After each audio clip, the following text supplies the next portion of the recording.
باللہ من الشیطان الرجیم، بسم اللہ الرحمن الرحیم۔ معزز خواتین و حضرات، آج گوشہ کمال کی نشست نمبر 204 میں ایک بار پھر ہم آپ کی خدمت میں حاضر ہیں۔ آج کا ہمارا عنوان ہے یہ ہے نیا پاکستان۔ آج میں پاکستان کی موجودہ معیشت کے حوالے سے کچھ گفتگو کروں گا۔ قومی معیشت کی ترقی اور فروغ میں غیر ملکی سرمایہ کاری کی بڑی اہمیت ہوتی ہے، خاص طور سے وہ ممالک جو پسماندہ ہیں یا ترقی پذیر ہیں۔ وہاں اگر دوسرے ممالک سے سرمایہ آتا رہے تو معیشت کا پہیہ تیزی سے چلتا ہے اور لوگوں کے مسائل حل ہوتے ہیں اور ملک بھی ترقی کرتا ہے۔ تو ہمارے یہاں جو اس وقت سرمایہ کاری ہو رہی ہے وہ خاص طور سے چین کے حوالے سے آج بات کروں گا میں۔ پاکستان اور چین کی دوستی کو مثالی کہا جاتا ہے کہ ہمالیہ سے اونچی ہے اور سمندروں کی گہرائی سے بھی زیادہ گہری ہے۔ ہم دو ملکوں کی سمجھ لیں کہ جو مثالی حیثیت ہے دونوں ممالک کی، تو دوستی جو ہے اس میں بہت کم ممالک ایسے ہوں گے جو پاکستان اور چین کی دوستی کا مقابلہ کر سکیں۔ لیکن میں ابتدا میں بتا دوں یہ بات کہ عمران خان جب وزیر اعظم بنے تھے، اس سے پہلے یہ کنٹینر پہ کھڑے ہو کے جو تقریریں کیا کرتے تھے، ان کی تقریروں میں چین کے خلاف ہوتی تھی اکثر باتیں۔ انہیں چین کی پاکستان سے دوستی پسند نہیں تھی، اور میں جو بار بار کہتا ہوں کہ یہ غیر ملکی گماشتوں کا کام کرتے ہیں۔ یہ غیر ملکی سے میری مراد مغربی ممالک ہیں جن کے پاس IMF بھی ہے اور ورلڈ بینک بھی ہے، یعنی سارے وہ ہتھ کنڈے ہیں سرمایہ داری اور سرمایہ کاری کے کہ جو کسی قوم کو مغلوب بنا سکتے ہیں۔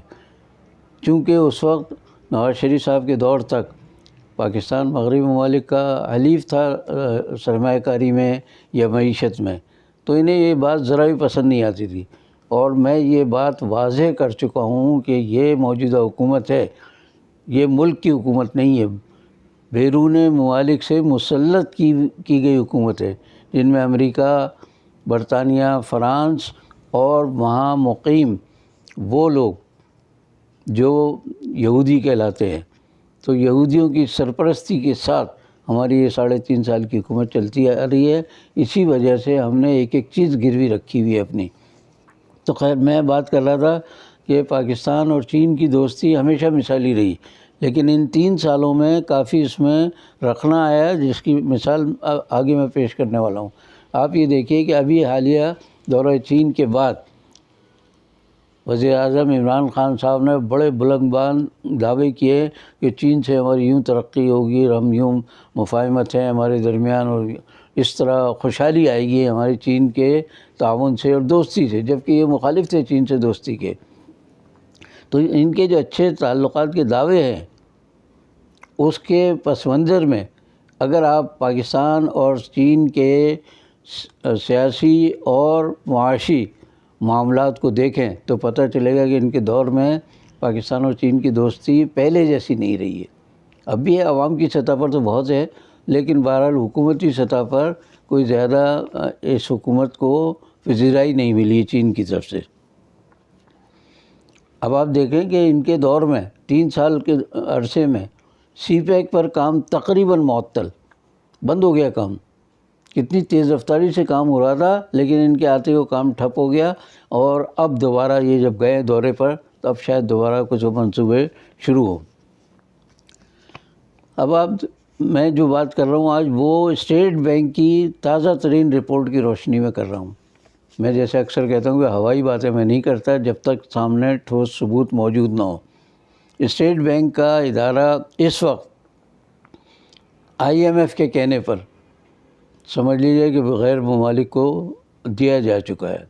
عملاً انتظام اس کا جو ہے IMF اور دوسرے سود خور مالیاتی ادارے ہیں ان کے پاس ہے۔ اور اس وقت اسٹیٹ بینک کے جو گورنر ہیں جو صاحب رضا باقر صاحب، وہ IMF کے کھلے نمائندے ہیں، ڈھکے چھپے نہیں ہیں، IMF کے ایجنٹ ہیں۔ وہ مصر میں بیڑا غرق کر کے آئے یہ وہاں کی معیشت کا، تو IMF نے ان کو کہلا کر اور پاکستان میں اسٹیٹ بینک کا گورنر لگوا دیا۔ اگر موجودہ حکومت میں ذرا سی فہم و فراست ہوتی تو ان کو کبھی قبول نہیں کرتا، اس لیے کہ ابھی یہاں آنے سے پہلے ہی تو مصر کا تمام معیشت کا برا حال کر کے آئے یہ، اب ہم نے اسے قبول کر لیا کہ آ جاؤ بھائی ہمارا برا حال کرو۔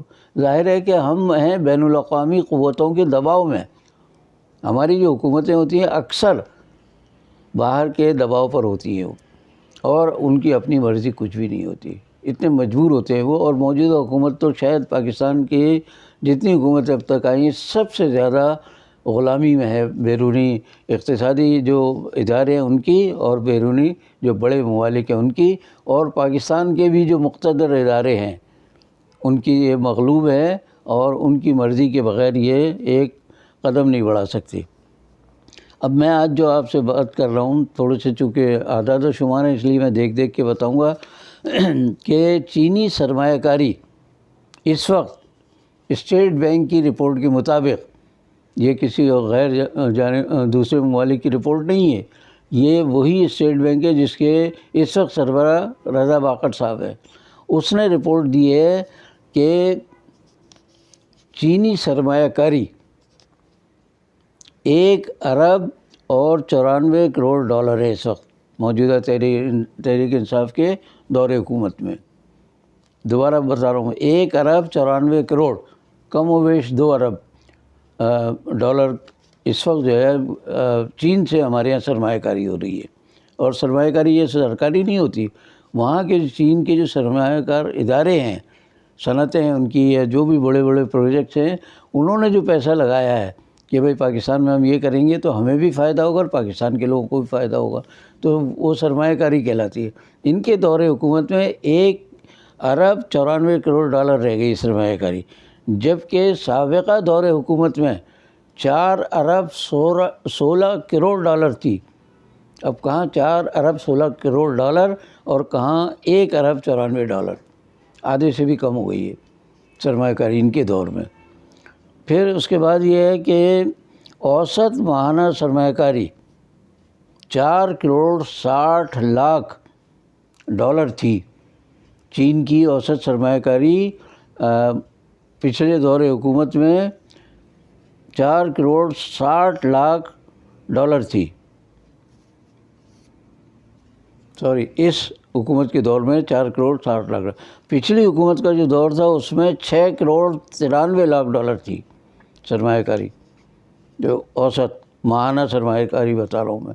تو اوسط ماہانہ سرمایہ کاری بھی پچھلے دور حکومت میں بہت زیادہ تھی، جن کو یہ کرپٹ کہتے ہیں، بے ایمان کہتے ہیں، چور اور لٹیرے کہتے ہیں، ان کے دور میں ہماری سرمایہ کاری پاکستان میں چین کی اتنی زیادہ تھی، ان کے دور میں ایک دم کم ہو گئی۔ پھر اب میں آ رہا ہوں سال بسال، سال 2018 میں عمران صاحب کی جب حکومت آئی ہے، اس سے قبل سرمایہ کاری 1 ارب اور 31 کروڑ ڈالر سے زائد تھی ان کی حکومت سے قبل۔ اب آپ ذرا دیکھیے، 1 ارب 31 کروڑ ڈالر کہہ رہا ہوں، اس کو نظر میں رکھیے، اور ان کے آتے ہی وزیر اعظم بنتے ہی ان کے یہ کہاں پہنچ گئے؟ 13 کروڑ ڈالر، یعنی 1 ارب 31 کروڑ کے بجائے اب 13 کروڑ ڈالر پر پہنچ گئی تھی۔ تو 31 میں سے اگر 13 نکال دیں تو 18 رہ جائیں گے، پھر وہ تو شاید 18 رہ جائیں گے۔ تو 1 کروڑ 18 کروڑ ڈالر کی سرمایہ کاری کم ہو گئی ان کے آتے ہی، جو پہلے ہی کم تھی، لیکن بہرحال ان کے آتے ہی تو بالکل لوٹیا ڈبو دی انہوں نے۔ پھر وجہ شاید وہی ہے جو میں کہہ رہا ہوں کہ چین کے مخالف رہے یہ ایجنٹ ہیں بیرونی مغربی طاقتوں کے اور مالیاتی اداروں کے۔ انہوں نے جیسے ہی حلف اٹھایا تو 13 کروڑ رہ گئی، اور تناسب جو ہے ماہانہ تناسب سرمایہ کاری کا وہ 9.6% ہو گیا۔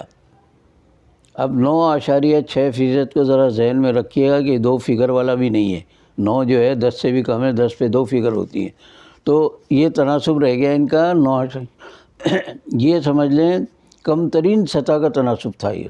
سرمایہ کاری بھی سب سے کم اور تناسب ماہانہ جو تھا وہ بھی سب سے کم۔ اب میں آ رہا ہوں ذرا 2014 سے۔ 2014 میں 41% ماہانہ تناسب تھا، چین کا پاکستان کی سرمایہ کاری میں۔ اس کے بعد 2015 میں 33% رہا، یہ کم ہو گیا تھوڑا۔ پھر 2016 میں 43.80% ہو گیا، ایک دم یہ بڑھا 33 سے 43 تک۔ یہ سال تھا 2016 کا۔ پھر 2017 میں یہ ہو گیا 31.71%، یعنی کم ہو گیا۔ لیکن 2018 میں جا کر پھر اوپر بڑھا، یہ بنا 47.1% ماہانہ۔ یہ تناسب تھا پاکستان کی سرمایہ کاری میں چین کا۔